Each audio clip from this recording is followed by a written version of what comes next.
ഇന്ന് കറി വെക്കാൻ എടുത്തേക്കുന്നത് വരിമീനാണ്. ഈ വരിമീൻ എന്ന് പറഞ്ഞാൽ നെയ്മീൻ്റെ ഡ്യൂപ്ലിക്കേറ്റ് ആണ്. കണ്ടു കഴിഞ്ഞാൽ കറക്റ്റ് നെയ്മീനാണെന്നേ പറയത്തുള്ളൂ. അപ്പോൾ അതൊന്ന് വെട്ടി വൃത്തിയാക്കി എടുക്കാം. ഇനി ഒരു പാത്രത്തിലേക്ക് കുറച്ച് വെളിച്ചെണ്ണ ഒഴിച്ചു കൊടുക്കാം. അതിലേക്ക് കുറച്ച് കടുക് ഇട്ട് കൊടുക്കാം.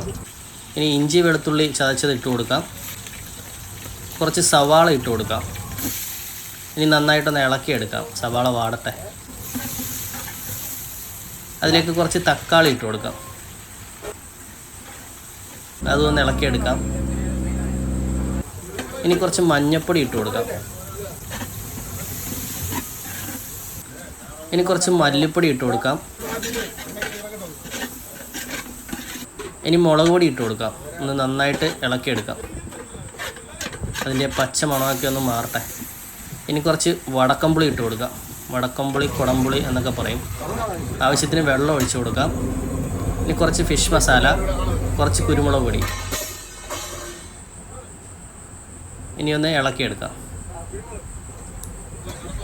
ഇനി ആവശ്യത്തിന് ഉപ്പിട്ട് കൊടുക്കാം. കടലിൽ നല്ല മഴ പെയ്തുകൊണ്ടിരിക്കുകയാണ്. ഗ്രേവി തിളച്ചിട്ടുണ്ട്. അതിലേക്ക് മീൻ വാരിയിട്ട് കൊടുക്കാം.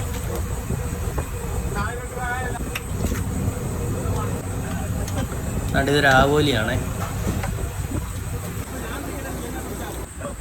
അപ്പോൾ ഇന്ന് വള്ളത്തിൽ പഴങ്കഞ്ഞിയാണ്. നല്ല പച്ചമുളകും സവാളയൊക്കെ ഇട്ട് ഇന്നലെ തന്നെ വെള്ളമൊഴിച്ച് വെച്ചിരുന്ന പഴങ്കഞ്ഞിയാണ്. അപ്പോൾ ഇനി എല്ലാവർക്കും പഴങ്കഞ്ഞിയും വരിമീൻ കറിയാണ് വള്ളത്തിൽ. ഇനി എല്ലാവർക്കും വിളമ്പി കൊടുക്കാം. ഇപ്പോൾ ഓരോരുത്തരും മേടിച്ച് വെച്ച് കഴിച്ച് തുടങ്ങിയിട്ടുണ്ട്. നല്ല സൂപ്പർ പഴങ്കഞ്ഞിയും വരിമീൻ കറിയും.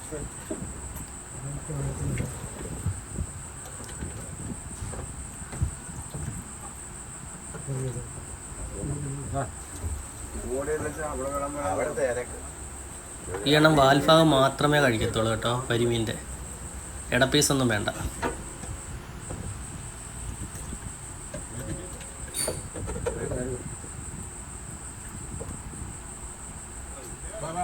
ഇനി ഞാൻ ഇച്ചിരി കഴിക്കട്ടെ. നല്ല ചൂട് വരിമീൻ.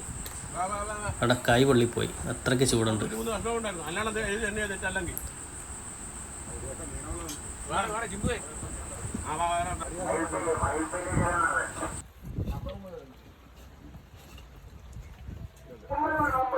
എന്ത് സാധനം?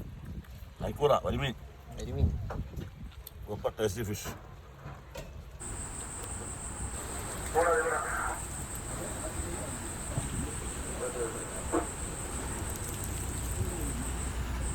കടലിൽ നല്ല മഴ പെയ്യുന്നുണ്ട്. എല്ലാവരും കടലിൽ മഴ പെയ്യുന്നതൊക്കെ കണ്ട് ആസ്വദിച്ച് കഴിച്ചുകൊണ്ടിരിക്കുകയാണ്.